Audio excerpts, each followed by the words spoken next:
Have the Ukrainian armed forces really reached all the way to Kaliningrad? For the first time since the start of the full-scale war, the airport there was closed due to the threat of drones. Meanwhile, official Vilnius has started talking about the need for NATO countries to attack Kaliningrad in order to show Putin the alliance's strength and serious intentions. Our next report is about the real threats facing the Kaliningrad region. War is knocking on NATO's door. The first time since February 24, 2022. The air raid alert and the carpet plan in Kaliningrad coincidentally align with the escalation on Russia's border with the Baltic states. The air raid siren sounded after statements from the military and political leadership of the occupying country that any scenario involving the elimination of the Russian enclave in the Kaliningrad region would be perceived as such by the Russian Federation as a declaration of war. Kremlin propagandists have already accused the Baltic states of providing their territory for strikes against Kaliningrad.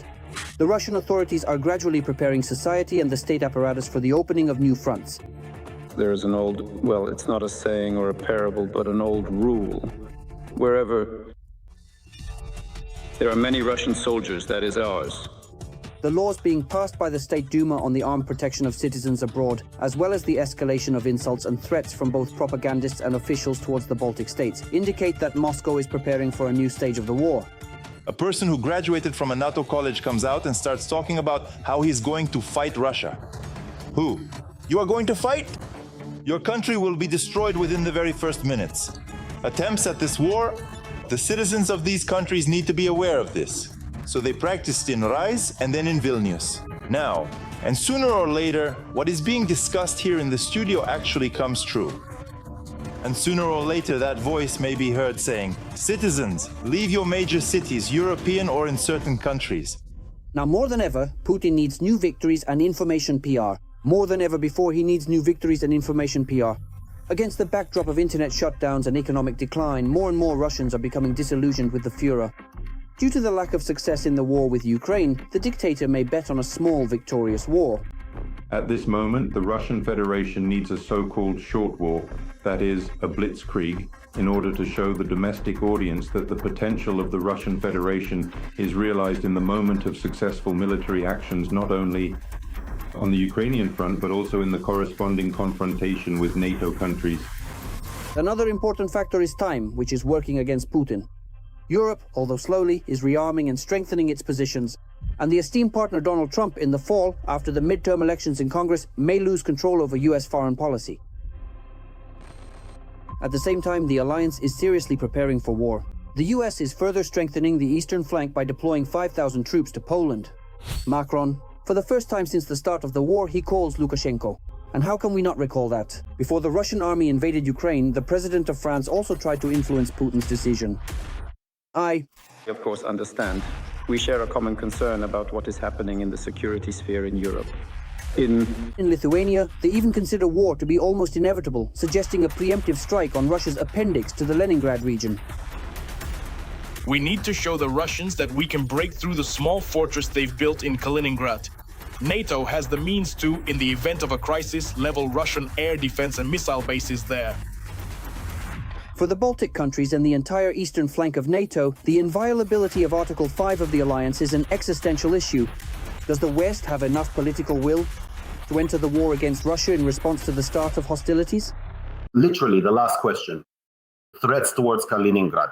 For several weeks, we have been discussing that NATO threatened Putin, saying it could resort to a preemptive strike. And now the commander of the European Corps, General Jarosław Gromadzinski, comes forward.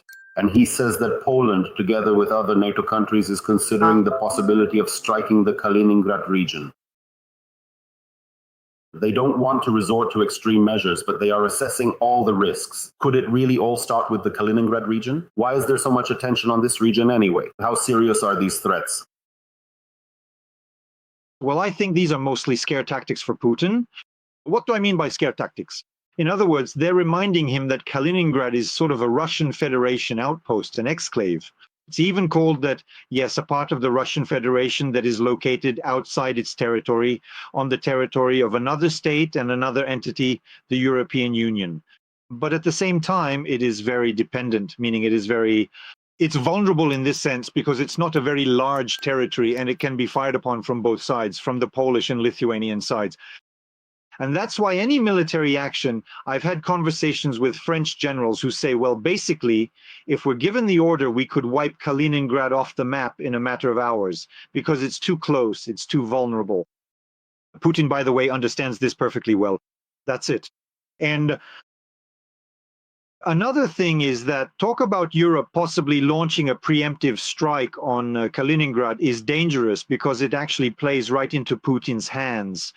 After all, they've constantly claimed that NATO is planning to attack Russia there. In reality, NATO has no intention whatsoever of attacking Russia. Another matter is that the NATO bloc's military and the militaries of the border countries, of course, have various plans in their own general staffs. And they say, if Russia attacks us, what will we do?